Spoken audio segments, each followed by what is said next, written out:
ഭക്തിവേദാന്ത സ്വാമി ശ്രീമ പ്രഭുപാദർ വിവർത്തനം ഭാവാർത്ഥം നൽകിയിട്ടുള്ള ഭഗവത്ഗീത യഥാരൂപമാണ് നമ്മൾ വായിക്കുന്നത്.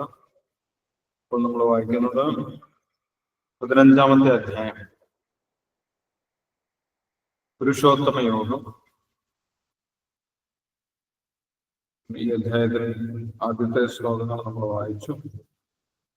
ആദ്യത്തെ 2 ശ്ലോകങ്ങൾ കഴിഞ്ഞ ദിവസം വായിച്ചിട്ടുണ്ടായിരുന്നു. അപ്പൊ മുഴുവൻ ഭൗതിക പ്രകൃതിയെ നമ്മൾ എങ്ങനെയാണ് മനസ്സിലാക്കേണ്ടത്, ഈ ഭൗതിക ലോകത്തെ എങ്ങനെയാണ് മനസ്സിലാക്കേണ്ടത് എന്നാണ് ആദ്യത്തെ ശ്ലോകത്തിൽ ഭഗവാൻ പറഞ്ഞിട്ടുണ്ടായിരുന്നത്. ഊർധ്വമൂലം അധശാഖം അശ്വത്ഥം ബ്രാഹ്മരവ്യം ഛന്ദാംസി യസ്യ വർണ്ണാനി യസ്തം വേദസ്സ വേദവിദ. മുഴുവൻ ഭൗതിക ലോകത്തെ ഒരു തലതിരിഞ്ഞ വൃക്ഷമായിട്ടാണ് നമ്മൾ മനസ്സിലാക്കേണ്ടത്. മുഴുവൻ ഭൗതിക ലോകത്തെ, ബ്രഹ്മലോകം മുതൽ പാതാളം വരെ നീണ്ടു കിടക്കുന്ന വ്യത്യസ്തമായിട്ടുള്ള ഭൗതിക ലോകങ്ങൾ, ആ മുഴുവൻ ലോകത്തെയും ഒരു വൃക്ഷമായിട്ട്, തലതിരിഞ്ഞ വൃക്ഷമായിട്ട്, ഊർധ്വമൂലം അധശാഖം, വേര് മുകളിലേക്കും ചില്ലകൾ താഴോട്ടുമായിട്ടുള്ള ഒരു വൃക്ഷമായിട്ട് മനസ്സിലാക്കണം എന്ന് ഭഗവാൻ പറഞ്ഞു. അത് മനസ്സിലാക്കിയിട്ടുള്ള വ്യക്തി വേദങ്ങളുടെ സാരം മനസ്സിലാക്കിയിട്ടുള്ള വ്യക്തിയാണെന്ന് പറഞ്ഞു. വേദവിത് ഛന്ദാംശിയസ്യ വർണ്ണാനി യസ്തം വേദസ്സ വേദവിത്. വേദങ്ങൾ മുഴുവൻ പഠിച്ചു കഴിഞ്ഞാൽ നമുക്ക് ഈ ഭൗതിക പ്രപഞ്ചത്തെ കുറിച്ച് ഇങ്ങനെ ഒരു ധാരണയാണ് ഉണ്ടാകുന്നത്.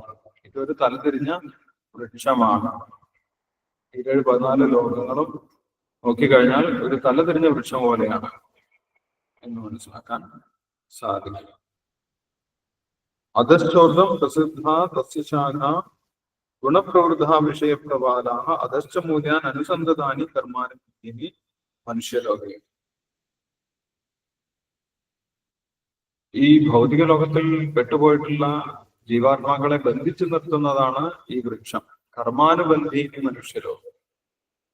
എങ്ങനെയാണ് കർമ്മം കൊണ്ട് ബന്ധിക്കുന്നത്? ഓരോ ലോകത്തിൽ ഇരിക്കുന്നവർ വിചാരിക്കും വേറൊരു ലോകത്തിൽ പോയി കഴിഞ്ഞാൽ സുഖമായിട്ട് ജീവിക്കാം. ഭൂമിയിൽ ഇരിക്കുന്നവർ വിചാരിക്കും സ്വർഗത്തിൽ പോയാൽ സുഖമായിട്ട് ജീവിക്കാം. സ്വർഗത്തിൽ ഇരിക്കുന്നവർ വിചാരിക്കും അതിനേക്കാൾ ഉപരിയായിട്ടുള്ള ലോകത്ത്, മഹർലോകം, സത്യലോകം, ഇങ്ങനെയുള്ള ലോകത്തിലൊക്കെ പോയി കഴിഞ്ഞാൽ സുഖമായിട്ട് ജീവിക്കാം എന്ന് വിചാരിക്കും. അപ്പൊ അങ്ങനെ അവർ വ്യത്യസ്തമായിട്ടുള്ള ലോകങ്ങളിലേക്ക് സഞ്ചരിച്ചു കൊണ്ടിരിക്കും. ഒരു ജന്മം കഴിഞ്ഞ് അടുത്ത ജന്മത്തിലേക്ക് അങ്ങനെ പോയിക്കൊണ്ടിരിക്കും. അപ്പൊ എങ്ങോട്ടാണ് പോകുന്നത് എന്ന് ആരാണ് തീരുമാനിക്കുന്നത് എന്നതൊക്കെ കഴിഞ്ഞ അധ്യായത്തിൽ നമ്മൾക്ക് മനസ്സിലായിട്ടുണ്ട്.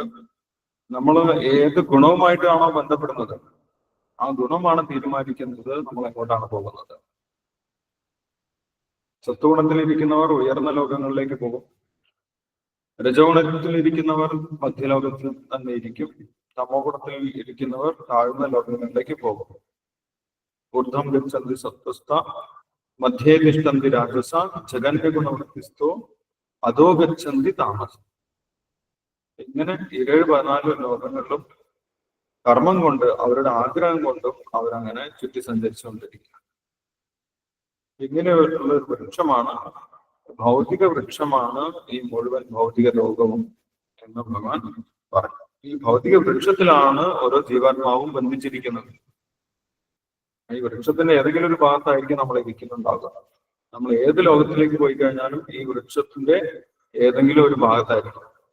ഒന്നുകിൽ വേരിന്റെ ഭാഗത്തായിരിക്കും. ഉയർന്ന ലോകങ്ങളൊക്കെ വേരിന്റെ ഭാഗത്താണ്. ബ്രഹ്മലോകം, മഹർലോകം, തപോലോകം എന്ന് പറഞ്ഞിട്ടുള്ള ഉയർന്ന ലോകങ്ങളൊക്കെ വേരിന്റെ ഭാഗത്താണ്. കാരണം വേരാണ് ഉയർന്നിരിക്കുന്നത്. ഊർധ്വമൂലം, വേര് ഉയർന്നിരിക്കും. മധ്യഭാഗത്താണ് ഭൂലോകം, ഭൂവർലോകം, ഇങ്ങനെയുള്ള മധ്യലോകങ്ങൾ. താഴ്ന്ന ഭാഗത്ത് അധോലോകം, അതലം, വിതലം, സുതലം, മഹാതലം, രസാതലം, തലാതലം, പാതാളം എന്ന് പറഞ്ഞിട്ടുള്ള വ്യത്യസ്ത ലോകങ്ങള് താഴ്ന്ന ഭാഗത്താണ്. ഇങ്ങനെ ഈ ഭൗതിക ലോകത്തിൽ എത്തിയിട്ടുള്ള ജീവാത്മാക്കൾ വ്യത്യസ്തമായിട്ടുള്ള ലോകങ്ങളിലൂടെ ചുറ്റി സഞ്ചരിച്ചു കൊണ്ടിരിക്കുകയാണ്. കർമാനുബന്ധീനി മനുഷ്യലോകേ ഗുണപ്രവൃദ്ധ വിഷയപ്രവാല. ഗുണം കൊണ്ടാണ് നമ്മൾ ആർജിക്കുന്ന ഗുണം കൊണ്ടാണ് നമ്മൾ മുകളിലേക്ക് താഴോട്ട് പോകുന്നത്. വിഷയപ്രവാല, നമ്മുടെ ആഗ്രഹം അനുസരിച്ചിട്ടാണ് നമ്മൾ വ്യത്യസ്ത ശരീരമെടുത്ത് സഞ്ചരിക്കുന്നത്.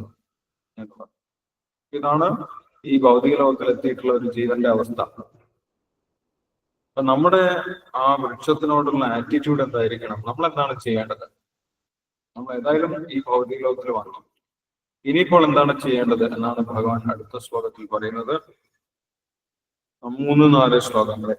നരൂപമസ്യേഹ തഥോപലഭ്യതേ നാന്തോന ചാതിർ നച സംപ്രതിഷ്ഠ അശ്വത്ഥമേനം സുവിരൂഢമൂലം അസംഗശസ്ത്രേണ ഹൃദയം ചിത്വാ തദപദം തത് പരിമാർഗിതവ്യം യസ്മിൻ ഗതാ ന നിവർത്തന്തി ഭൂയ തമേവ ചാദ്യം പുരുഷം പ്രപദ്യേ യഥ പ്രവൃത്തി പ്രസൃത പുരാണി. ഈ 2 ശ്ലോകങ്ങൾ നമുക്ക് വായിച്ചു നോക്കാം. ശ്ലോകം വിവർത്തനം ഭാവാത്മം വായിച്ചോളൂ, അതിനുശേഷം ഡിസ്കസ് ചെയ്യാം. ഹരേ കൃഷ്ണ പ്രഭുജി. ശിവരാമൻ പ്രഭുജി വായിച്ചോളൂ. ഓം നമോ ഭഗവതേ വാസുദേവായ. ഓം നമോ ഭഗവതേ വാസുദേവായ. ഓം നമോ ഭഗവതേ വാസുദേവായ. ന രൂപമസ്യേക തഥോപലഭ്യതേ നാന്ധോ ന ജാധീർന ച സംപ്രതിഷ്ഠ അശ്വത്ഥമേനം സുവിരൂഢമൂലമസംഗശസ്ത്രേണ ദൃഢേന ചിത്വാ തഥാ പദം തൽപരിമാർഗിതവ്യം യസ്മിൻ ഗതാ ന നിവർത്തന്തി ഭൂയ തമേവാചാദ്യം പുരുഷം പ്രപദ്യേ യഥാ പ്രവർത്തന്തി പ്രസൃതാ പുരാണാനി. ഈ വൃക്ഷത്തിന്റെ യഥാർത്ഥ രൂപം ഈ ലോകത്തിൽ കാണുകയില്ല. അതിന്റെ ആരംഭമോ അവസാനമോ അടിസ്ഥാനമോ കണ്ടെത്താനാവില്ല. വേരുറച്ചുയർന്ന ഈ വൃക്ഷത്തെ ദൃഢനിശ്ചയത്തോടെ വിരക്തിയാകുന്ന ആയുധത്താൽ ഛേദിച്ചു കളയണം. എന്നിട്ട് എവിടെ ചെന്നാൽ തിരിച്ചു വരികയില്ലയോ ആ ദിവ്യപദം തൂകി സ്മരണാതീത കാലം മുതൽക്കേയുള്ള എല്ലാറ്റിന്റെയും ഉറവിടമായ പരമപുരുഷന് സ്വയം സമർപ്പിക്കണം. ഭാവാർത്ഥം: ഈ അരയാൽ മരത്തിന്റെ യഥാർത്ഥ രൂപം ഭൗതിക ലോകത്തിൽ കാണാവുന്നതല്ലെന്ന് വ്യക്തമായി ഇവിടെ പറഞ്ഞിരിക്കുന്നു. വേര് മേൽപോട്ടായിരിക്കെ വൃക്ഷത്തിന്റെ വളർച്ച മറുവശത്തേക്കാണ്. ഭൗതിക ശാഖാപടലങ്ങളിൽ കുടുങ്ങിക്കിടന്നുകൊണ്ട് വൃക്ഷത്തിന്റെ വിസ്തൃതി എത്രയെന്നോ മൂലം എവിടെയെന്നോ മനസ്സിലാക്കാൻ കഴിയില്ല. എങ്കിലും കാരണം കണ്ടെത്തണം. ഞാൻ എൻ്റെ പിതാവിന്റെ പുത്രൻ, പിതാവ് ഇന്നയാളുടെ പുത്രൻ എന്നിങ്ങനെ ആരാഞ്ഞു പോയാൽ ഒടുവിൽ ബ്രഹ്മാവിനെ പിറകെ കൊടുത്ത ഗർഭോദകശായി വിഷ്ണുവിലുമെത്താം. പിന്നെ ശ്രീ ഭഗവാനിലും ഇവിടെ അന്വേഷണം അവസാനിക്കും. ഭഗവത്ജ്ഞാനമുള്ളവരുടെ സഹവാസം കൊണ്ട് വേണം ഈ വൃക്ഷത്തിന്റെ ആരംഭമാകുന്ന പരമദിവ്യോത്തമ പുരുഷനെ ആരാഞ്ഞറിയാം. അതറിഞ്ഞ ഒരാൾക്ക് ഈ മായികമായ നിഴലിനോട് അശക്തി ഉണ്ടാവില്ല. അങ്ങനെ ജ്ഞാനം കൊണ്ട് ഈ മായാവൃക്ഷത്തോടുള്ള ബന്ധനമറുത്ത യഥാർത്ഥ വൃക്ഷത്തിൽ സ്ഥിതി ചെയ്യുവാൻ കഴിയും. അസംഗ എന്ന വാക്ക് ഇവിടെ ശ്രദ്ധേയമാണ്. വിഷയസുഖങ്ങളിലുള്ള ആസക്തിയും ഭൗതിക പ്രകൃതിയെ കീഴടക്കാനുള്ള വാസനയ്ക്കും കരുത്തേറെയുണ്ട്. ആ കാരണത്താൽ പ്രാമാണിക ഗ്രന്ഥങ്ങളെ മുൻനിർത്തിക്കൊണ്ടുള്ള ആധ്യാത്മിക ശാസ്ത്രത്തെ ചർച്ച ചെയ്തും ജ്ഞാനികളിൽ നിന്ന് കേട്ടും വൈരാഗ്യം ശീലിക്കണം. ഭക്തജനങ്ങളുമായി സഹകരിച്ച് ആധ്യാത്മിക ചർച്ചകൾ നടത്തുന്നതിന്റെ ഫലം ഭഗവത് പദപ്രാപ്തി തന്നെയാണ്. അടുത്ത കർത്തവ്യം ഭഗവാന് സ്വയം സമർപ്പിക്കലും. എവിടെ ചെന്ന് എത്തിയാൽ ഈ നിഴൽ വൃക്ഷത്തിലേക്ക് തിരിച്ചു വരേണ്ടതില്ലയോ? ആ പരമ പദത്തെ പറ്റി മുമ്പ് പറഞ്ഞുവല്ലോ, അത് ഇവിടെ വിവരിക്കുന്നു. സൃഷ്ടി ജാലത്തിൽ എന്നൊന്നിന്റെയും നാരായ പേര് ശ്രീകൃഷ്ണ ഭഗവാനാണ്. അവിടുത്തെ പ്രസാദം നേടാൻ ആത്മസമർപ്പണമാണ് ആവശ്യം. അത് മാത്രമേ വേണ്ടൂ. ശ്രവണകീർത്തനാദികളായ അനുഷ്ഠാനങ്ങളാൽ ഭക്തിപൂർവം ചെയ്യപ്പെടുന്ന സേവനത്തിന്റെ ഫലമാണ് ആത്മാർപ്പണം. ഈ ഭൗതിക പ്രപഞ്ചത്തിന്റെ വികാസ പരിണാമങ്ങൾക്ക്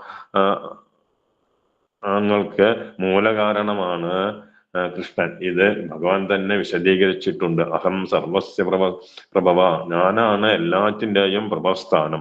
ഭൗതിക ജീവിതമാകുന്ന വൃക്ഷത്തിന്റെ ബന്ധനത്തിൽ നിന്ന് രക്ഷ കിട്ടാൻ കൃഷ്ണനെ തന്നെ ശരണം പ്രാപിക്കണം. കൃഷ്ണനെ സ്വയം സമർപ്പിതനായ മനുഷ്യൻ ഭൗതിക പടർപ്പിൽ നിന്ന് താനെ മുക്തനാവുന്നു. ഹരേ കൃഷ്ണ പ്രഭുജി. ഹരേ കൃഷ്ണ. ഹരേ കൃഷ്ണ.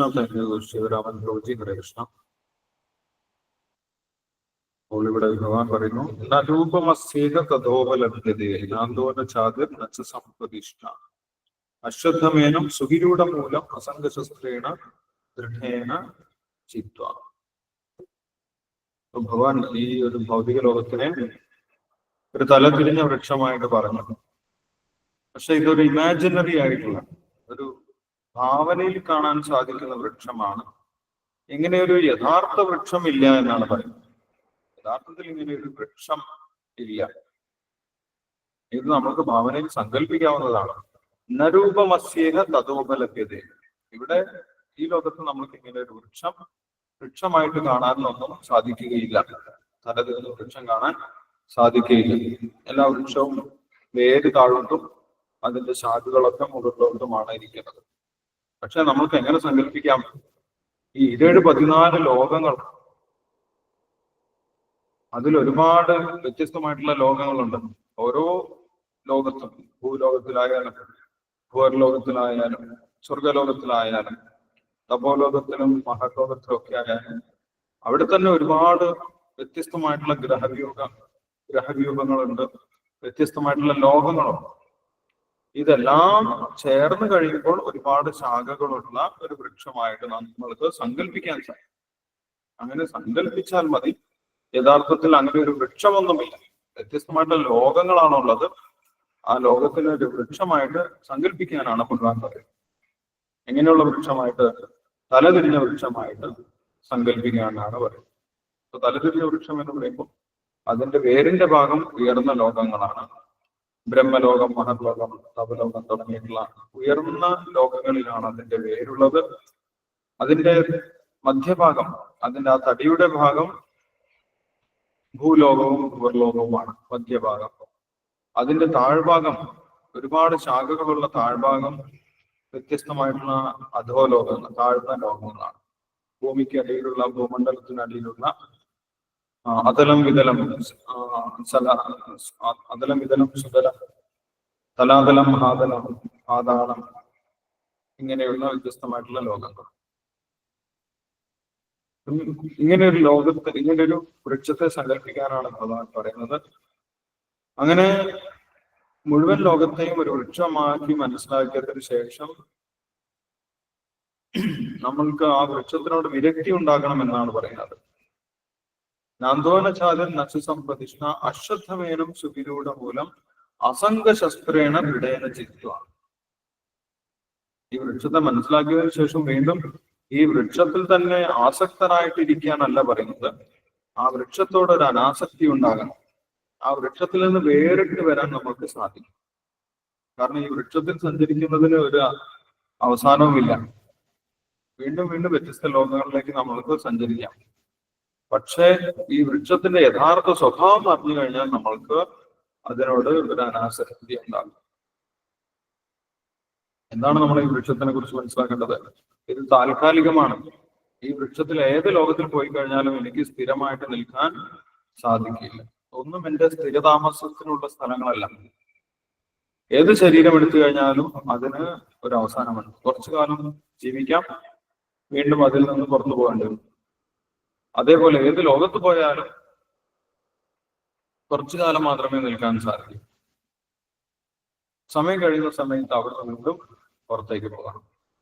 ആ ബ്രഹ്മഭുവന ലോക പുനരാവൃത്തിനോർജുന എന്ന് ഭഗവാൻ തന്നെ പറയുന്നത്. അപ്പൊ എവിടെയും ഈ ലോകത്തിലുള്ള ഒരു ലോകവും, ഈ ഭൗതിക പ്രപഞ്ചത്തിലുള്ള ഒരു ലോകവും എന്റെ സ്ഥിരതാമസത്തിലുള്ള സ്ഥലമല്ല. എനിക്ക് എവിടെയും സ്ഥിരമായിട്ട് താമസിക്കാൻ സാധിക്കുന്നില്ല. ഇതൊക്കെ ഒരു വാടക വീട് പോലെയാണ് എന്ന് മനസ്സിലാക്കുമ്പോൾ നമുക്ക് ബുദ്ധിയുള്ള ആളുകൾക്ക് ഇതല്ല എന്റെ യഥാർത്ഥ വാസസ്ഥാനം എന്ന് മനസ്സിലാക്കാം. മാത്രമല്ല, ഇവിടെ ഏത് ലോകത്ത് പോയി കഴിഞ്ഞാലും എനിക്ക് സുഖമായിട്ട് ജീവിക്കാൻ സാധിക്കില്ല. യഥാർത്ഥ സുഖം എവിടെയും അനുഭവിക്കാൻ സാധിക്കില്ല. കാരണം എന്താണ്? എവിടെ പോയാലും ജനനവും മരണവും രോഗവും വാർദ്ധക്യവും ഉണ്ട്. ചില സ്ഥലത്ത് ഒരുപാട് കാലം ജീവിക്കാം, പക്ഷെ അവിടെയും ആ ജീവിതത്തിന് ഒരു അവസാനമുണ്ട്. അവിടെയും പ്രായമാകുന്നുണ്ട്. അവിടെയും നമ്മളെ ഭൗതിക ഗുണങ്ങൾ ബാധിക്കുന്നുണ്ട്. ഈ ഭൗതിക ലോകത്തിൽ ഏത് ലോകത്തിൽ പോയി കഴിഞ്ഞാലും അപ്പോൾ ഇതെല്ലാം മനസ്സിലാക്കുന്ന സമയത്ത് ഇതിനുപരിയായിട്ടുള്ള ലോകത്തിലാണ് നമ്മൾ പോകേണ്ടത് എന്ന് നമ്മൾക്ക് മനസ്സിലാവും. സ്വർഗത്തിൽ പോകുന്നതോ അല്ലെങ്കിൽ ബ്രഹ്മലോകത്തിൽ പോകുന്നതോ അല്ല എന്റെ ജീവിതത്തിന്റെ ലക്ഷ്യം. കാരണം അവിടെ പോയാലും തിരിച്ചു വരേണ്ടി വരും, സ്വർഗത്തിൽ പോയാലും തിരിച്ചു വരണം എന്ന് ഭഗവാൻ പറയുന്നുണ്ട് അല്ലെ.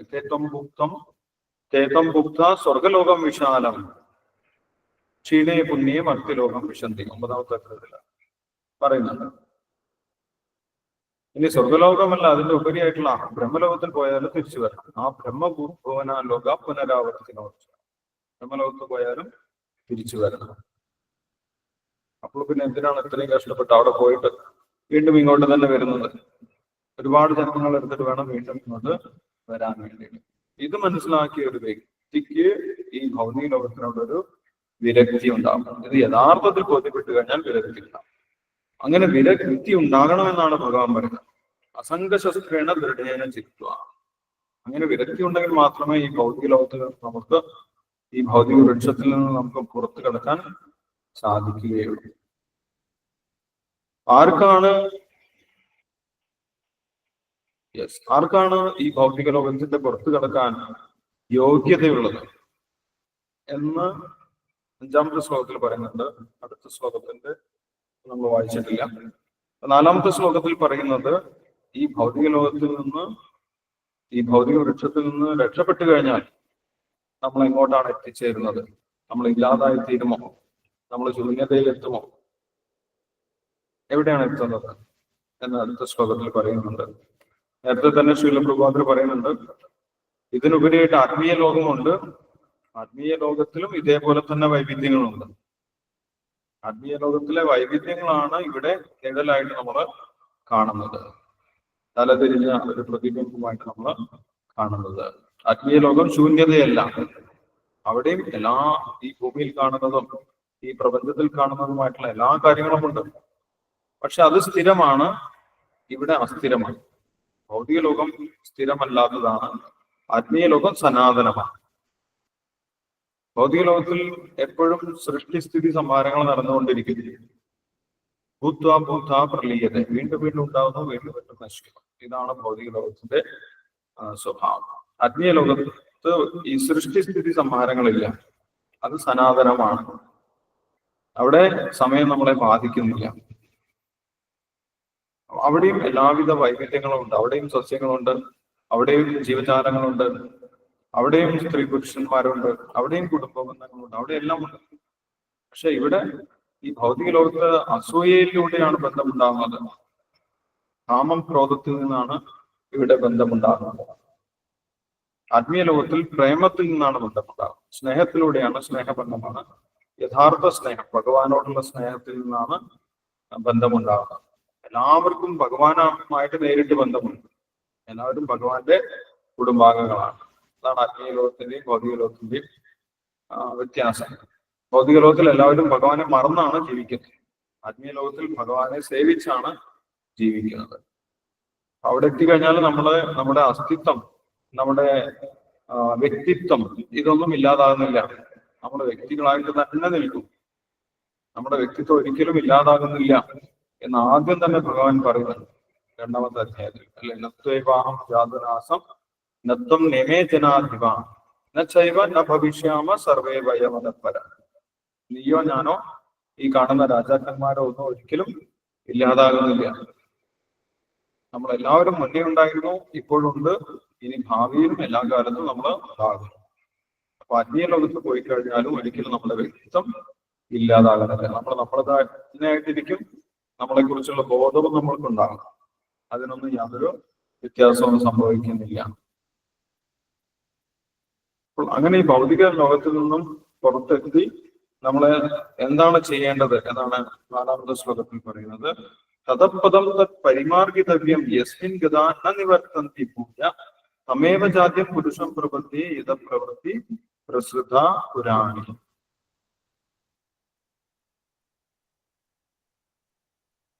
നമ്മൾ ഈ ഭൗതിക ലോകത്തിന്റെ ഉയർന്ന ലോകത്തിലേക്ക് എത്തണമെന്നാണ് പറയുന്നത്. ആ ലോകത്തിന്റെ പ്രത്യേകത പറയുന്നുണ്ട്. യസ്മിൻ ഗതാ ന നിവർത്തന്തി പൂയ. അവിടെ എത്തിക്കഴിഞ്ഞാൽ പിന്നെ തിരിച്ചൊരിക്കലും ഇങ്ങോട്ട് വരേണ്ട ആവശ്യമില്ല. തിരിച്ച് ഭൗതിക ലോകത്തിലേക്ക് വരേണ്ട ആവശ്യമില്ല. യസ്മിൻ ഗതാ ന നിവർത്തന്തി ഭൂയ. എവിടെ എത്തി കഴിഞ്ഞാൽ തിരിച്ചു ഇല്ലാത്ത സ്ഥലമുണ്ടോ അവിടേക്കാണ് നമ്മൾ പോകേണ്ടത്. ബുദ്ധിമാനായിട്ടുള്ള ഒരു വ്യക്തി അവിടേക്കാണ് പോകേണ്ടത്. വീണ്ടും വീണ്ടും തിരിച്ചു വരേണ്ട ഒരു ഭാഗത്തേക്ക് ആരും പോകുന്നില്ല. വീണ്ടും വീണ്ടും തിരിച്ചു വരേണ്ടി വരുന്ന ഒരു ലോകത്തിലേക്ക് ആരും ബുദ്ധിമാനായിട്ടുള്ള ഒരു വ്യക്തി പോകുന്നില്ല എന്നാണ് പറയുന്നത്. അപ്പോൾ ഒരിക്കലും തിരിച്ചു വരേണ്ടാത്ത ലോകത്തിലേക്ക് ഈ ഭൗതിക വൃക്ഷത്തെ ഛേദിച്ചുകൊണ്ട് നമ്മൾ പോകണമെന്നാണ് പറയുന്നത്. അത് ആത്മീയ ലോകത്തിനെ കുറിച്ചാണ് പറയുന്നത്. ആ ആത്മീയ ലോകത്തിൽ ഭഗവാന്റെ നേരിട്ടുള്ള സാന്നിധ്യം നമ്മൾക്ക് അനുഭവിക്കാൻ സാധിക്കും. കാരണം ആത്മീയ ലോകത്തിൽ എല്ലാവരും ഭഗവാനെ അംഗീകരിക്കുന്നവരാണ്. എല്ലാവരും ഭഗവാനെ സേവിക്കാൻ തയ്യാറായിട്ടുള്ള ഭഗവാന്റെ ഭക്തന്മാരാണ്. അതുകൊണ്ട് ഭഗവാനെ നേരിട്ട് കാണാനും ഭഗവാന്റെ നേരിട്ടുള്ള സാന്നിധ്യം അനുഭവിക്കാനും ആത്മീയ ലോകത്തിൽ സാധിക്കും. അവിടെ ഭഗവാനെ കാണാൻ സാധിക്കും. ഭഗവാനെ കാണുന്ന സമയത്ത് നമ്മൾ എന്താണ് ചെയ്യേണ്ടത് എന്ന് പറയുന്നുണ്ട്. തമേവ ചാദ്യം പുരുഷം പ്രപത്തി യഥപ്രവൃത്തി പ്രസുത പുരാണ്. ഭഗവാനെ കാണുന്ന സമയത്ത് നമ്മൾ ഭഗവാനെ ശരണം പ്രാപിക്കണം. ഇനി ഞാൻ ഭഗവാന്റെ സേവനം ചെയ്ത് ജീവിച്ചോളാം എന്ന് പറഞ്ഞിട്ട് ഞാൻ അങ്ങയുടെ സേവകനാണ്, ദയവായിട്ട് എന്നെ സ്വീകരിക്കണം എന്ന് പറഞ്ഞിട്ട് നമ്മൾ ഭഗവാനെ ശരണം പ്രാപിക്കണം. ഞാൻ അങ്ങയുടേതാണ്, ഇനി എനിക്ക് എങ്ങോട്ട് പോകണ്ട, എനിക്ക് ഭൗതിക ലോകത്തിലേക്ക് പോകേണ്ട ആവശ്യമില്ല എന്ന് പറഞ്ഞിട്ട് നമ്മൾ പൂർണ്ണമായിട്ടും ഭഗവാനെ ശരണം പ്രാപിക്കണം. തമേവ ചാദ്യം പുരുഷം പ്രപത്തിയെ. അതുകൊണ്ട് ഭഗവാനെ കുറിച്ച് പറയുന്നത് എന്താണ്? പുരുഷം. ഭഗവാൻ ഒരു വ്യക്തിയാണ്. ഭഗവാൻ എന്ന് പറഞ്ഞു കഴിഞ്ഞാൽ എന്തെങ്കിലും പ്രകാശമോ അല്ലെങ്കിൽ പുകയോ അങ്ങനെയൊന്നുമല്ല. ഭഗവാൻ എന്ന് പറയുന്നത് ഒരു വ്യക്തി തന്നെയാണ്. ഈശ്വരൻ എന്ന് പറയുന്നത് ഒരു വ്യക്തിയാണ്, പുരുഷം. അദ്ദേഹത്തിന് വ്യക്തിത്വമുണ്ട്, അദ്ദേഹത്തിന് ആഗ്രഹങ്ങളുണ്ട്. അദ്ദേഹത്തിന്റെ അംശമായിട്ടുള്ള ജീവാത്മാക്കൾ എന്തെല്ലാം ചെയ്യണമെന്ന് അദ്ദേഹത്തിന് ആഗ്രഹമുണ്ട്. അതുകൊണ്ടാണ് അദ്ദേഹം സൃഷ്ടി നടത്തിയിട്ടുള്ളത് തന്നെ. അപ്പോൾ അദ്ദേഹം ഒരു വ്യക്തിയാണ്. ആ വ്യക്തിയെ ശരണം പ്രാപിക്കണം എന്നാണ് പുരുഷം. അർജുനനും ഭഗവാനെ കുറിച്ച് പുരുഷം എന്നാണ് പറയുന്നത്. പുരുഷം ശാശ്വതം ദിവ്യം ആദിദേവം അജം പരം ബ്രഹ്മ പരംധാമ പവിത്രം പരമം ഭവാൻ പുരുഷം ശാശ്വതം ദിവ്യം. അങ്ങ് പുരുഷനാണ്, അങ്ങൊരു വ്യക്തിയാണ്, അങ്ങൊരു ഇൻഡിവിജ്വലാണ്, അങ്ങേക്ക് വ്യക്തിത്വമുണ്ട്. അപ്പൊ ഭഗവാന്റെ വ്യക്തിത്വത്തെ പൂർണ്ണമായിട്ട് അംഗീകരിക്കുന്നവർക്ക് മാത്രമേ ഭഗവാനെ ശരണം പ്രാപിക്കാൻ സാധിക്കുകയുള്ളൂ.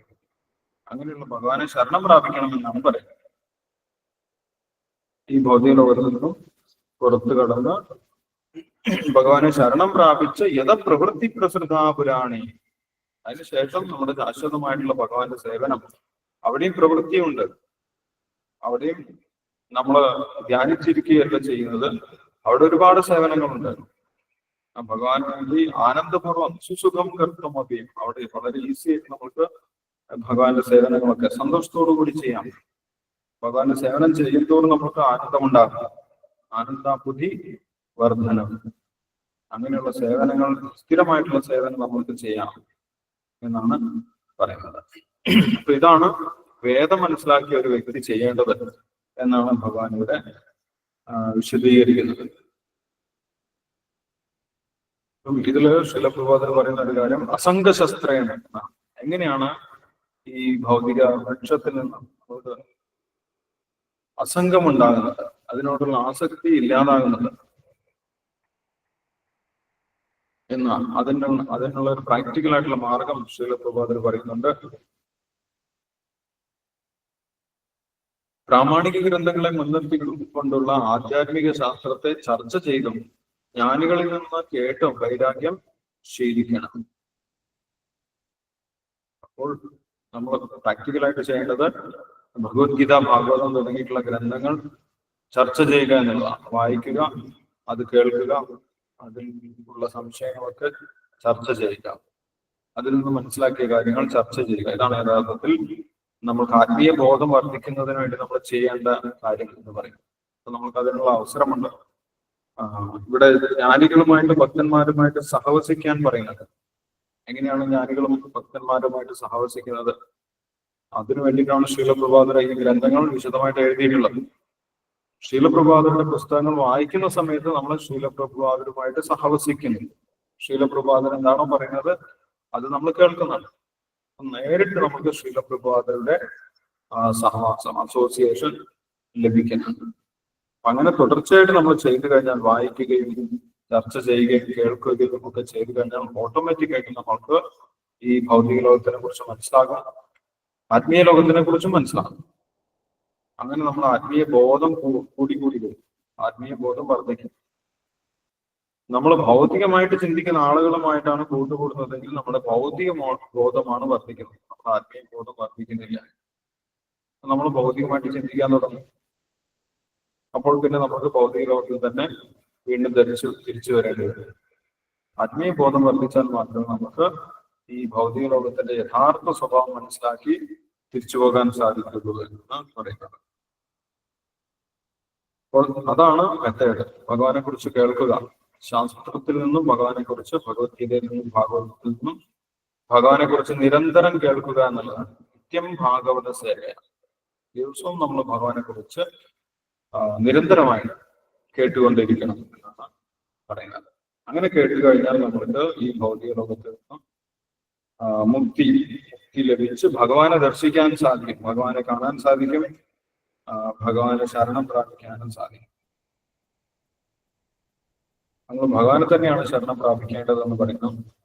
ഭഗവാൻ ശ്രീകൃഷ്ണനെ ശരണം പ്രാപിച്ചാൽ മാത്രമേ നമുക്ക് മുക്തി ലഭിക്കുകയുള്ളൂ എന്നും പറയുന്നുണ്ട്. അല്ലെ, ഭഗവാന് മാത്രമേ നമുക്ക് മുക്തി നൽകാൻ സാധിക്കൂ. അതുകൊണ്ടാണ് ഭഗവാന് മുകുന്ദൻ എന്ന് പറയുന്നത്. മുകുന്ദൻ, മുക്തി നൽകാൻ സാധിക്കുന്നവൻ. ജന്മമരണ വാർദ്ധക്യത്തിൽ നിന്ന് മുക്തി നൽകാൻ സാധിക്കുന്നത് ഭഗവാന് മാത്രമാണ്. ഹിരണ്യകശിപു ബ്രഹ്മാവിനോട് ചോദിച്ചിട്ടുണ്ടായിരുന്നു, എനിക്ക് മരണത്തിൽ നിന്ന് മുക്തി വേണം, ഞാൻ ഒരിക്കലും മരിക്കരുത്. ബ്രഹ്മാവ് പറഞ്ഞു, ഞാൻ പോലും മരിക്കും, അല്ല എനിക്ക് പോലും ആയുസ്സുണ്ട്. ബ്രഹ്മാവിന്റെ ആയുസ്സിനെ കുറിച്ച് നമ്മൾ വായിച്ചിട്ടുണ്ട്. ആ ബ്രഹ്മം എന്താണ് പറയുന്നത്? സഹസ്രയുഗ പര്യന്തം ഹരേ ബ്രഹ്മണോ. 1000 ചതുർയുഗങ്ങളാണ് ബ്രഹ്മാവിന്റെ ഒരു പകൽ സമയം. അടുത്ത 1000 ചതുർയുഗങ്ങൾ ചേർന്നാല് ബ്രഹ്മാവിന്റെ രാത്രിയായി. ഇങ്ങനെ ഒരു ദിവസം, അത് എന്റെ 30 ഗുണിച്ചു കഴിഞ്ഞാൽ ഒരു മാസം, അതിനെ 12 കൊണ്ട് ഗുണിച്ചു കഴിഞ്ഞാൽ ബ്രഹ്മാവിന്റെ ഒരു വർഷം, അതിനെ 100 കൊണ്ട് ഗുണിച്ചു കഴിഞ്ഞാൽ ബ്രഹ്മാവിന്റെ ആയുസ്സായി. ഇത്രയാണ് ബ്രഹ്മാവിന്റെ ആയുസ്. അത് വളരെ നീണ്ട വർഷമാണ്. പക്ഷെ ബ്രഹ്മാവിനും അത് കഴിഞ്ഞു കഴിഞ്ഞാൽ ബ്രഹ്മാവിന്റെ ആയുസ് തീരും, ബ്രഹ്മാവിനും തിരിച്ചു പോകണം. പക്ഷെ ബ്രഹ്മാവ് ഭഗവാനെ സേവനം ചെയ്യുന്നത് കൊണ്ട് ബ്രഹ്മാവിന് തിരിച്ച് ഭഗവാന്റെ അടുത്തേക്ക് പോകാം. ബ്രഹ്മാവിനെ സേവിക്കുന്നവർക്കും ഭഗവാന്റെ അടുത്തേക്ക് തന്നെ പോകാൻ സാധിക്കും. പക്ഷെ അവർക്കും ആയുസ്സുണ്ട് എന്നുള്ളതാണ്. അതുകൊണ്ട് ഏറ്റവും വലിയ ദേവനായിട്ടുള്ള ബ്രഹ്മാവിന് പോലും ഒരാൾക്ക് മുക്തി കൊടുക്കാൻ സാധിക്കുന്നില്ല. അതുകൊണ്ട് ഭഗവാൻ എന്താ പറയുന്നു? ഭഗവാനെ തന്നെ, ആ പരമപുരുഷനായിട്ടുള്ള ഭഗവാനെ തന്നെ ശരണം പ്രാപിക്കണം. അങ്ങനെയാണ് മുക്തി ലഭിക്കുന്നത് എന്ന് പറയുന്നത്. ഇനി അടുത്ത ശ്ലോകത്തിൽ ആരാണ് ഈ ലോകത്തിലേക്ക്, ആത്മീയ ലോകത്തിലേക്ക് തിരിച്ചു പോകാൻ യോഗ്യനായിട്ടുള്ള വ്യക്തി, എന്തൊക്കെ യോഗ്യതകളാണ് മുക്തി കിട്ടാൻ വേണ്ടത് എന്ന് അടുത്ത ശ്ലോകത്തിൽ പറയുന്നുണ്ട്. ഈ 2 ശ്ലോകങ്ങളിൽ എന്തെങ്കിലും സംശയം ഉണ്ടെങ്കിൽ നമുക്ക് ഇപ്പോൾ ഡിസ്കസ് ചെയ്യാം. ഇപ്പോൾ വായിച്ച ശ്ലോകത്തിൽ എന്തെങ്കിലും സംശയം ഉണ്ടെങ്കിൽ അതിനുശേഷം നമുക്ക് അടുത്ത ശ്ലോകമായി.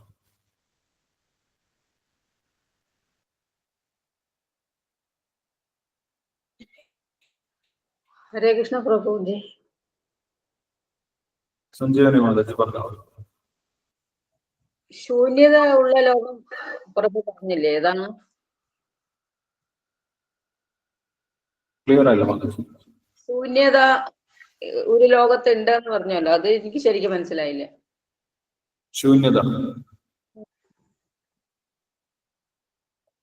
ശൂന്യത എവിടെയും ഇല്ല എന്നാണ് പറഞ്ഞത്. അതെ, ഹരേ കൃഷ്ണ. ആത്മീയ ലോകം ശൂന്യമല്ല. എല്ലായിടത്തും വ്യത്യസ്ത ലോകങ്ങളുണ്ട്. ഭൗതിക ലോകത്തിൽ നിറച്ച് ലോകങ്ങളുണ്ട്. അതേപോലെ ആത്മീയ ലോകത്തും അതിനേക്കാൾ എത്രയോ ഉണ്ട്, അല്ലെ? നമ്മൾ വിഭൂതി യോഗം വായിച്ച സമയത്ത് വിഭൂതി യോഗത്തിന്റെ അവസാനം ഭഗവാൻ പറഞ്ഞിട്ടുണ്ടായിരുന്നു. ഭൗതിക ലോകത്തിനെ കുറിച്ച് ചുരുക്കി പറഞ്ഞു. ഓർമ്മയുണ്ടോ എന്താ പറഞ്ഞത്? ഭൗതിക ലോകത്ത് വിഭൂതി യോഗത്തിന്റെ അവസാനം ഭഗവാൻ പറഞ്ഞു, ഈ മൊത്തം പ്രപഞ്ചത്തിനെ കുറിച്ച് ഭഗവാൻ പറഞ്ഞത് എന്താണ് പറഞ്ഞത്? അഥവാ ബഹുനൈതേന കിം ജ്ഞാതേന തവാർജുന വിഷ്ടഭ്യാഹം ഇതം കൃഷ്ണം ഏകാംശേന സ്ഥിതോ ജഗത്ത്. ഈ മുഴുവൻ ഭൗതിക പ്രപഞ്ചങ്ങളും ചേർത്ത് വെച്ച് കഴിഞ്ഞാൽ ഭഗവാന്റെ സൃഷ്ടിയുടെ കാൽഭാഗം മാത്രമേ ആകുന്നുള്ളൂ. ഏകാംശ ഒരു അംശം മാത്രമേ ആകുന്നുള്ളൂ. അപ്പൊ അതിന്റെ അർത്ഥം എന്താണ്?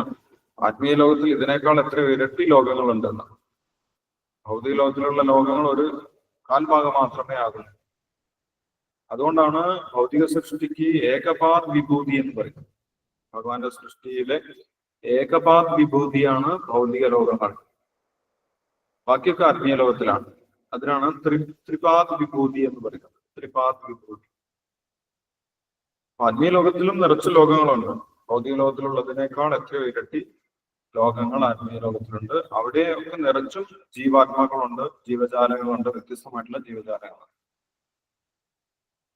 ഭഗവാനെ എതിർക്കാത്ത ജീവജാലങ്ങളൊക്കെ ആത്മീയ ലോകത്തിലും ഭഗവാനെ എതിർക്കുന്ന, ഭഗവാനെ മറന്ന് ജീവിക്കുന്ന ജീവജാലങ്ങളൊക്കെ ഭൗതിക ലോകത്തിലും. ഇത്ര വ്യത്യാസമുണ്ട്, വേറെ വ്യത്യാസമൊന്നുമില്ല. അതാണ് വ്യത്യാസം.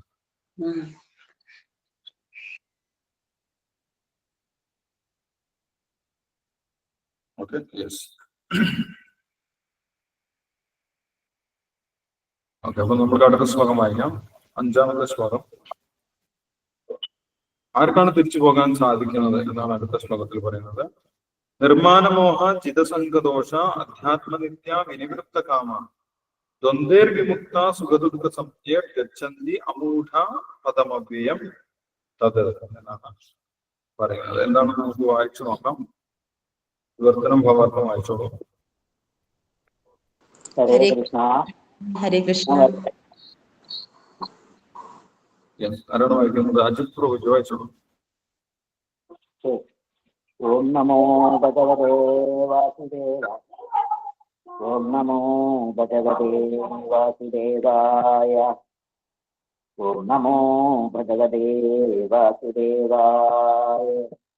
നിർമാനമോഹാചിതസംഘദോഷ അധ്യാത്മനിത്യാഭിനിവൃത്തകാമ ദ്വന്ദ്വൈർവിമുക്ത സുഖദുഃഖകർണൈ ഗച്ഛന്ത്യമൂഢ പദമവ്യയം തത്.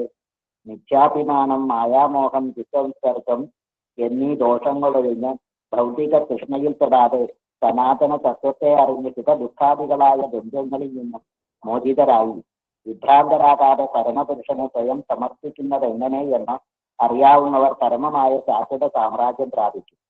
ഭാവാർത്ഥം ശ്രീല പ്രഭുപാദ്. ആത്മനിവേദനത്തിന്റെ പ്രക്രിയയാണ് ഇവിടെ ഭംഗിയായി വിവരിക്കുന്നത്. ഒരാൾക്ക് ആദ്യമായി വേണ്ടുന്ന ഗുണമാണ്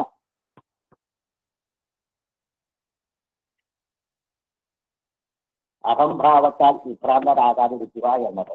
പ്രകൃതിക്ക് അതീശം താനാണെന്ന ഗർവം വച്ചു പുലർത്തുന്ന ബദ്ധജീവന ഭഗവത് പാദങ്ങളിൽ സ്വയം സമർപ്പിക്കാൻ പ്രയാസം അനുഭവപ്പെടും.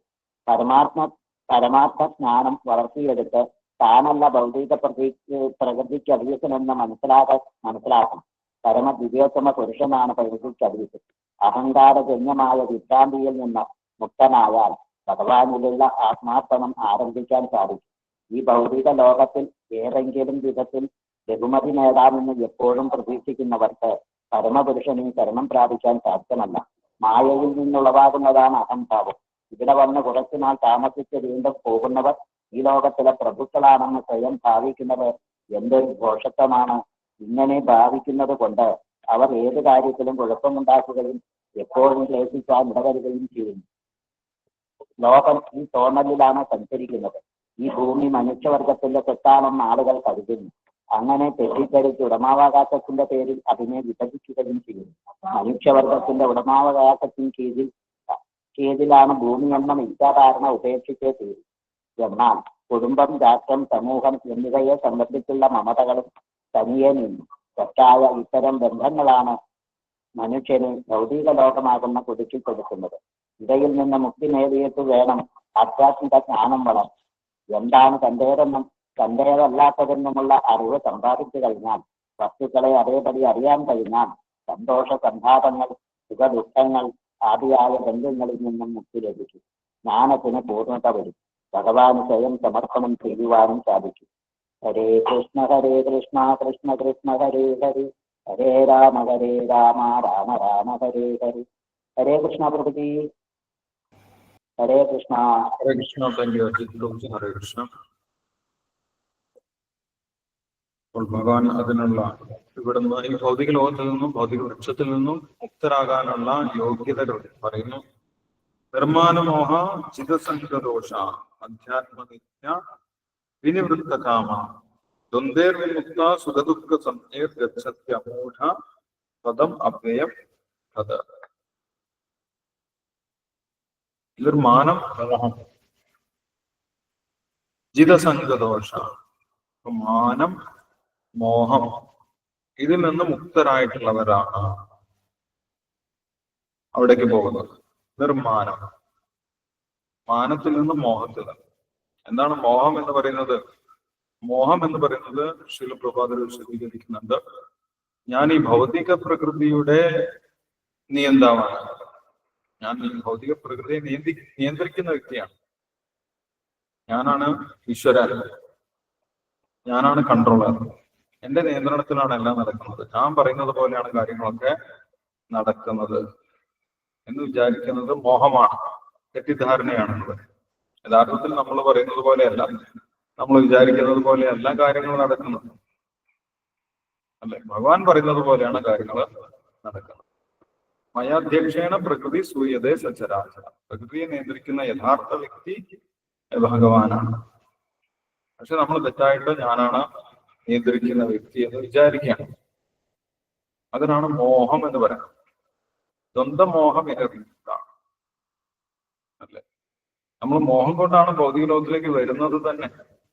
എനിക്ക് ഭൗതിക ലോകത്തിനെ നിയന്ത്രിക്കണം, എനിക്ക് ഈശ്വരനാകണം എന്ന് വിചാരിച്ചിട്ടാണ് നമ്മൾ വരുന്നത്. അതുകൊണ്ടാണ് നമ്മൾക്ക് മറ്റുള്ളവരെ നിയന്ത്രിക്കാനുള്ള, മറ്റുള്ളവരെ കൺട്രോൾ ചെയ്യാനുള്ള ഒരു ടെൻഡൻസി. ഞാൻ പറയുന്നത് പോലെ അവർ കേൾക്കണം. അല്ല, എന്റെ വീട്ടിലുള്ള എല്ലാവരും ഞാൻ പറയുന്നത് പോലെ തന്നെ കേൾക്കണം എന്ന് നമ്മൾ വിചാരിക്കും. അല്ലെങ്കിൽ എന്റെ ഓഫീസിലുള്ള എല്ലാവരും ഞാൻ പറയുന്നത് പോലെ തന്നെ കേൾക്കണം. രാഷ്ട്രീയക്കാർ വിചാരിക്കുക എന്റെ നാട്ടിലുള്ള എല്ലാവരും ഞാൻ പറയുന്നത് പോലെ കേൾക്കണം. ഈശ്വരനാവാനുള്ള ഒരു പരിശ്രമമാണ്, ഈശ്വരഭാവം അനുഭവിക്കുന്നതിനുള്ള ഒരു പ്രവണത. അതാണ് മോഹം എന്ന് പറയുന്നത്. യഥാർത്ഥത്തിൽ നമ്മൾ ഈശ്വരനല്ല, ഭഗവാനാണ് ഈശ്വരൻ. ഭഗവാന്റെ നിയന്ത്രണം അനുസരിച്ചിട്ടാണ് പ്രകൃതി പ്രവർത്തിക്കുന്നത്. അതാണ് സത്യം. പക്ഷെ ആ സത്യം മറന്ന് നമ്മളൊരു തെറ്റിദ്ധാരണയിൽ ജീവിക്കാൻ ആഗ്രഹിക്കുന്നു. ഭഗവാനെ മറന്ന് ഞാനാണ് ഈശ്വരൻ, അഹം ബ്രഹ്മാസ്മി, അല്ലെ, അഹം ബ്രഹ്മാസ്മി, ഞാൻ ഈശ്വരനാണ് എന്ന് പറഞ്ഞിട്ട് അവർ തെറ്റിദ്ധാരണയിൽ ജീവിക്കാൻ നമ്മൾ ആഗ്രഹിക്കുന്നു. ആ ആഗ്രഹത്തിനെയാണ്, അങ്ങനെയുള്ള തെറ്റിദ്ധാരണയ്ക്കാണ് മോഹം എന്ന് പറയുന്നത്. ആ മോഹത്തിൽ നിന്ന് പുറത്തു കിടക്കണം. ഞാനല്ല ഈശ്വരൻ, ഭഗവാനാണ് ഈശ്വരൻ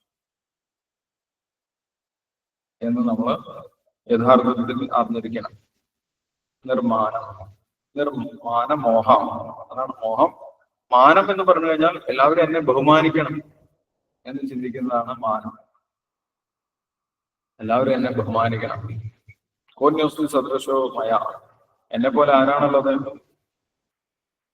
എന്നെ പോലെ എക്സ്പേർട്ട് ആയിട്ട് ആരുമില്ല. അതുകൊണ്ട് എല്ലാവരും എന്നെ ബഹുമാനിക്കണം, മറ്റുള്ളവരെ ബഹുമാനിക്കണം, മറ്റുള്ളവരിൽ നിന്ന് ബഹുമാനം പിടിച്ചു വരണം എന്ന് വിചാരിച്ച് ജീവിക്കുന്നവർക്കും, ഞാൻ കൺട്രോളറാണ്, ഞാൻ പ്രകൃതിയെ നിയന്ത്രിക്കുന്നവനാണ്, ഞാൻ പറയുന്നത് പോലെയാണ് കാര്യങ്ങൾ നടക്കുന്നത് എന്നൊക്കെ വിചാരിച്ച് നടക്കുന്നവർക്കും ഒരിക്കലും മുക്തി കിട്ടുന്നില്ല എന്നാണ്. ഈ തെറ്റായിട്ടുള്ള ചിന്തയിൽ നിന്ന് പുറത്തു വന്നവർക്ക് മാത്രമേ മുക്തി ലഭിക്കുന്നുള്ളൂ. ഞാനല്ല ഈശ്വരൻ, ഭഗവാനാണ് ഈശ്വരൻ. എല്ലാവരും ബഹുമാനിക്കേണ്ടത് എന്നെയല്ല, എല്ലാവരും ബഹുമാനിക്കേണ്ടത് ഭഗവാനെയാണ്. അപ്പോൾ നമ്മൾ മാനത്തിൽ നിന്നും മോഹത്തിൽ നിന്നും മുക്തരായി ഭഗവാനെ അംഗീകരിക്കുന്നതോടുകൂടി, ഭഗവാനെ പരമപുരുഷനായിട്ട് അംഗീകരിക്കുന്നതോടുകൂടി നമ്മൾ ഈ നിത്യാഹങ്കാരത്തിൽ നിന്നും മുക്തരാകും, മാനത്തിൽ നിന്നും മോഹത്തിൽ നിന്നും മുക്തരാകും. നിർമ്മാനമോഹ ചിതസംഗദോഷ. മറ്റൊന്ന് നമ്മൾ മുക്തരാകേണ്ടത് സംഘദോഷത്തിൽ നിന്നാണ്. അല്ലെ, സംഘദോഷം, സംസർഗം. ദുസ്സംസർഗം എന്ന് പറഞ്ഞു കഴിഞ്ഞാൽ ഭഗവാനെ അംഗീകരിക്കാത്തവരുമായിട്ടുള്ള സംസർഗം. നമ്മൾ ആരോടാണോ സംസർഗം പുലർത്തുന്നത് അവരുടെ ഭാവം നമ്മളിലും ഉണ്ടാകും. അപ്പൊ ഭക്തന്മാരുമായിട്ട് സമ്പർക്കം പുലർത്തിയാൽ മാത്രമേ നമ്മൾക്ക് ആത്മീയമായിട്ടുള്ള അറിവുണ്ടാവുകയുള്ളൂ, നമ്മൾക്ക് ഭഗവാനെ കുറിച്ച് അറിവുണ്ടാവുകയുള്ളൂ, ഭഗവാനിൽ വിശ്വാസം ഉണ്ടാവുകയുള്ളൂ. ഭഗവാനിൽ വിശ്വാസമില്ലാത്ത ആളുകളുമായിട്ട് നമ്മൾ സംഘം ചേർന്ന് കഴിഞ്ഞാൽ നമ്മുടെ ഉള്ള വിശ്വാസം കൂടി നശിച്ചു പോകും. ഭഗവാനിൽ യഥാർത്ഥ വിശ്വാസമില്ലാത്തവരിൽ നിന്ന് നമ്മൾ ഭഗവാനെ കുറിച്ച് കേട്ട് കഴിഞ്ഞാലും ഭഗവാനിലുള്ള വിശ്വാസം നഷ്ടപ്പെടും. ചില ആളുകൾ ഭഗവാനിൽ വിശ്വാസമില്ലെങ്കിലും പേര്, പ്രശസ്തി, ധനം ഇതൊക്കെ കിട്ടുന്നതിന് വേണ്ടി ഭഗവാനെ കുറിച്ച് സംസാരിക്കും. അങ്ങനെയുള്ളവരിൽ നിന്ന് കേട്ടാലും നമ്മുടെ വിശ്വാസം നഷ്ടപ്പെടും. ഇങ്ങനെയുള്ള ആ ദുസ്സംസർഗത്തിൽ നിന്നൊക്കെ രക്ഷപ്പെടണമെന്നാണ് പറയുന്നത്. ദുസ്സംസർഗത്തിൽ നിന്ന് രക്ഷപ്പെടണം. ഭഗവാനിൽ നിന്ന് ശരിയായിട്ടുള്ള മാർഗത്തിലൂടെ തന്നെ ഭഗവാനെ കുറിച്ച് കേൾക്കണം. ഈ കാര്യങ്ങൾ നമുക്ക് സാധിക്കുകയാണെങ്കിൽ എന്ത് സംഭവിക്കും? ഗച്ഛന്ത്യമൂഢ, നമ്മുടെ തെറ്റിദ്ധാരണകളൊക്കെ മാറും. ഭഗവാനെ കുറിച്ചുള്ള തെറ്റിദ്ധാരണകളൊക്കെ മാറും. ഇത് ഒറ്റയടിക്ക് നടക്കുന്നില്ല എന്നാണ് പറയുന്നത്. ഒരു ദിവസം ഭഗവാനെ കുറിച്ച് കേട്ട് അടുത്ത ദിവസം തന്നെ നമ്മൾക്ക് നമ്മുടെ ആത്മീയ ബോധം കുറയ്ക്കുന്നില്ല. അത് നിരന്തരമായിട്ട് കേൾക്കണമെന്നാണ് പറയുന്നത്. അധ്യാത്മ നിത്യ വിനിവൃത്തകാമ. ദിവസവും നമ്മൾ ഭഗവാനെ സേവനം ചെയ്യണം. ദിവസവും നമ്മൾ ഭഗവാനെ കുറിച്ച് കേൾക്കണം. നിരന്തരം നമ്മൾ ഭഗവാനെ കുറിച്ച് കേൾക്കണം. അധ്യാത്മ നിത്യ എപ്പോഴും നിരന്തരമായിട്ട് കേട്ട് കഴിഞ്ഞാൽ വിനിവൃത്തകാമ, ഭൗതികമായിട്ടുള്ള ആഗ്രഹങ്ങളിൽ നിന്ന് നമുക്ക് മുക്തി ലഭിക്കും. ദ്വന്ദ്വൈർവിമുക്ത സുഖദുഃഖ സംജ്ഞേർ ഗച്ഛന്തി അമൂഢ പദമഭ്യന്തത്. ഇങ്ങനെ ഈ ഭൗതിക ലോകത്തിന്റെ സുഖദുഃഖങ്ങളിൽ പെട്ട് തെറ്റിദ്ധാരണയിൽ ജീവിക്കാതെ നമുക്ക് അതിന്റെ പുറത്ത് കിടക്കാൻ സാധിക്കും. അങ്ങനെയുള്ളവർക്ക് എന്ത് ചെയ്യാം? ഗച്ഛന്തി അമൂഢ, ആ വ്യക്തിയുടെ എല്ലാ തെറ്റിദ്ധാരണകളും മാറും. ആ വ്യക്തിക്ക് ലോകത്തിനെ കുറിച്ച് ശരിയായിട്ടുള്ള ധാരണ ഉണ്ടാവും. ഞാൻ ഈശ്വരനല്ല എന്ന് മനസ്സിലാവും. ശീലപ്രഭാതിൽ പറയുന്നുണ്ട്, നമ്മൾ ഈ ലോകത്ത് വളരെ കുറച്ച് സമയം ജീവിക്കുന്നുള്ളൂ. ദേവന്മാരൊക്കെ ഭൂമിയിലേക്ക് നോക്കുന്ന സമയത്ത് മനുഷ്യന്മാരൊക്കെ പെട്ടെന്ന് ജനിച്ച് മരിച്ച് ഇല്ലാതാവുന്നുണ്ട്. ജനിച്ച് ജീവിച്ച് മരിച്ച് ഇല്ലാതാവും. അല്ലെ, ഒരു ക്ഷണം മാത്രമേ നമ്മൾ ജീവിക്കുന്നുള്ളൂ എന്നാണ് പറയുന്നത്. ദേവന്മാരൊക്കെ നോക്കുന്ന സമയത്ത് കുറച്ച് സമയം. വന്യസംതപ്ത ലോഹസ്താമ ബിന്ദുനാം സന്നിപം മർത്യജന്മം ക്ഷണപങ്കുരം എന്നാണ് രാമായണത്തില് പറയുന്നത്. ക്ഷണപങ്കുരം, ഒരു മിന്നൽ പിണറിന്റെ അത്ര സമയം ഒരു മനുഷ്യൻ ജീവിക്കുന്നുള്ളൂ. പക്ഷെ മനുഷ്യൻ എന്താണ് വിചാരിക്കുന്നത്? ഞാൻ തന്നെയാണ് ഈശ്വരൻ, ഇതെന്റെതാണ്, ഇതെന്റെ ലോകമാണ്, ഇതെന്റെ രാജ്യമാണ് എന്നൊക്കെ പറഞ്ഞിട്ട് വലിയ വലിയ യുദ്ധങ്ങൾ. അതിനാണ് മോഹം എന്ന് പറയുന്നത്. മോഹം എന്റേതാണെന്ന് വിചാരിച്ച് നമ്മൾ ജീവിക്കുന്നത്. ഇത് യഥാർത്ഥത്തിൽ എന്റേതല്ല, ഇത് ഭഗവാന്റേതാണ്. ഞാനിവിടെ ജീവിച്ചാലും ഇതിവിടെ നിലനിൽക്കും. ഞാൻ മരിച്ചു പോയി കഴിഞ്ഞാലും ഇത് ഇവിടെ ഉണ്ടാകും. അപ്പൊ പിന്നെ ഇങ്ങനെയാണ് എന്റേതാണെന്ന് പറയുന്നത്. ഇത് ഭഗവാന്റേതാണ്. ലക്ഷ്മി പ്രഭാകർ ഒരു ഉദാഹരണം പറയുന്നുണ്ട്. ഇന്ത്യയും പാകിസ്ഥാനും തമ്മിൽ വലിയ യുദ്ധം ഉണ്ടായ വിഭജനം ഉണ്ടായ സമയത്ത് വലിയ കലാപമൊക്കെ ഉണ്ടായി. ഹിന്ദുക്കളും മുസ്ലിങ്ങളും തമ്മിൽ വലിയ കലാപം ഉണ്ടായി. ഒരുപാട് ഹിന്ദുക്കളും മുസ്ലിങ്ങളും തമ്മിൽ പോരടിച്ച് ഒരുപാട് പേര് മരിച്ചുപോയി. മരിച്ചവരിൽ ഹിന്ദുക്കളും മുസ്ലിങ്ങളും ഒക്കെ ഉണ്ട്. മരിച്ചു കഴിഞ്ഞപ്പോൾ പിന്നെ ആരുടേതാണ് ലോകം? അവർക്ക് ആ ലോകം തന്നെ നഷ്ടപ്പെട്ടു. അവരുടേതല്ല ലോകം. അവർ ജീവിച്ചിരുന്നാലും മരിച്ചാലും ഒക്കെ ലോകം ബാക്കിയുണ്ടാകും. ഭഗവാന്റേതാണ് ലോകം അല്ലെ? അത് ഭഗവാൻ വ്യക്തമാക്കുന്നുണ്ട്. ഭോക്താരം യജ്ഞതപസാം സർവലോക മഹേശ്വരം, എല്ലാ ലോകത്തിന്റെയും അധിപതി ഞാനാണ്, ഭഗവാനാണ് എന്ന് ഭഗവാൻ പറയുന്നു. ഇതറിഞ്ഞാൽ മാത്രമേ ലോകത്തിൽ സമാധാനം ഉണ്ടാവുകയുള്ളൂ. ജ്ഞാത്വാമാം ശാന്തി പൃച്ഛതി. അല്ലാത്തടത്തോളം കാലം ഇങ്ങനെ യുദ്ധങ്ങളും വഴക്കുകളും ഒക്കെ നടന്നുകൊണ്ടിരിക്കും. അതാണ് മോഹം എന്ന് പറയുന്നത്. മോഹത്തിന്റെ പേരിലാണ് യുദ്ധം മുഴുവൻ നടക്കുന്നത്. എന്റേതാണെന്നുള്ള തെറ്റിദ്ധാരണയില് യുദ്ധമൊക്കെ നടക്കുന്നത്. അപ്പൊ ഈ മോഹത്തിൽ നിന്ന് രക്ഷപ്പെട്ടവർക്കാണ് ആത്മീയമായിട്ടുള്ള കാര്യങ്ങൾ മനസ്സിലാക്കാനും ഭഗവാനെ ശരണം പ്രാപിക്കാനും സാധിക്കുന്നത്. അല്ലാത്തവർക്ക് ഭഗവാനെ ശരണം പ്രാപിക്കാൻ സാധിക്കുന്നില്ല. എല്ലാവരും എന്നെ ബഹുമാനിക്കണം എന്ന് വിചാരിക്കുന്ന ഒരു വ്യക്തിക്ക് ഒരിക്കലും ഭഗവാനെ ബഹുമാനിക്കാൻ സാധിക്കുന്നില്ല. ഇതെല്ലാം എന്റേതാണ് എന്ന് വിചാരിക്കുന്ന ഒരു വ്യക്തിക്ക് ഇതെല്ലാം ഭഗവാന്റേതാണെന്ന് അംഗീകരിക്കാൻ സാധിക്കുന്നില്ല, ഭഗവാന് ശരണം പ്രാപിക്കാനും സാധിക്കും. ഈ തെറ്റിദ്ധാരണകളിൽ നിന്നും മുക്തരായവർക്ക് മാത്രമേ ഭഗവാനെ ശരണം പ്രാപിക്കാൻ സാധിക്കുകയുള്ളൂ എന്നാണ് പറയുന്നത്. അതിന് സത്സംഗങ്ങൾ ആവശ്യമാണ്. സത്സംഗത്തിലൂടെയാണ് നമ്മൾക്ക് ഈ തെറ്റിദ്ധാരണകളൊക്കെ, ഭഗവാനെ കുറിച്ചുള്ള തെറ്റിദ്ധാരണകളൊക്കെ ഇല്ലാണ്ടായി യഥാർത്ഥ ധാരണ ഉണ്ടാകും. അവർക്ക് എന്ത് സംഭവിക്കും? ഗച്ഛന്തി അമൂഢാ പദം അവ്യയം തത്. അവര് തിരിച്ചു പോകും. ഭഗവാനെ കുറിച്ചുള്ള സത്യം അറിഞ്ഞ്, ഭഗവാനെ കുറിച്ച് നിരന്തരം കേട്ട്, ഭഗവാനെ കുറിച്ചുള്ള സത്യം മനസ്സിലാക്കി അവർ ആത്മീയ ലോകത്തിലേക്ക് തിരിച്ചു പോകും. പദം അവ്യയം തത്. ആ ലോകത്തിന്റെ പ്രത്യേകത എന്താണ്? അത് അവ്യയമാണ് എന്ന് പറയും. പദം അവ്യയം, അത് അവ്യയമാണ്. അവ്യയം എന്ന് പറഞ്ഞു കഴിഞ്ഞാൽ ഒരു വ്യയമില്ലാത്തത്. വ്യയം എന്ന് പറഞ്ഞു കഴിഞ്ഞാൽ തേഞ്ഞു മാഞ്ഞു പോകുന്നത് എന്നാണ് അർത്ഥം, അല്ല നശിച്ചു പോകുന്നത്. പക്ഷെ ആ ലോകം എന്താണ്? അത് അവ്യയമാണ്, ഒരിക്കലും നശിക്കാത്തതാണ്, സനാതനം. അവിടെ പോയാലേ നമുക്ക് സനാതന ധർമ്മം ചെയ്യാൻ സാധിക്കും. അല്ലെ, സനാതന ധർമ്മം എന്ന് പറഞ്ഞു കഴിഞ്ഞാൽ ഒരിക്കലും നശിക്കാത്ത, ഒരിക്കലും മാറ്റമില്ലാത്ത നമ്മുടെ പ്രവർത്തനം. എന്താണ് നമ്മുടെ മാറ്റമില്ലാത്ത പ്രവർത്തനം? ഭഗവാന്റെ സേവനമാണ്, ഭഗവാനെ സേവിക്കുക. അതൊരിക്കലും മാറ്റേണ്ട ആവശ്യമില്ല. അപ്പോൾ അവിടേക്ക് തിരിച്ചു പോകാൻ സാധിക്കും. ഗച്ഛന്തി അമൂഢ പദമവ്യയം തത്. എല്ലാവിധ തെറ്റിദ്ധാരണകളും മാറി നമ്മൾക്ക് ആ ഭഗവാന്റെ ലോകത്തിലേക്ക്, അവ്യയമായിട്ടുള്ള മാറ്റമില്ലാത്ത ലോകത്തിലേക്ക് തിരിച്ചു പോകാൻ സാധിക്കും എന്നാണ് പറയുന്നത്. ആ ലോകത്തിനെ കുറിച്ചാണ് അടുത്ത ശ്ലോകത്തിൽ പറയുന്നത്. അത് നമുക്ക് അടുത്ത ദിവസം വായിക്കാം. ഇപ്പോൾ വായിച്ച ശ്ലോകത്തിൽ എന്തെങ്കിലും സംശയം ഉണ്ടെങ്കിൽ നമുക്ക് ഇപ്പോൾ ഡിസ്കസ് ചെയ്യാം. അതിനുശേഷം നമുക്ക് ശ്ലോകം വായിക്കാം.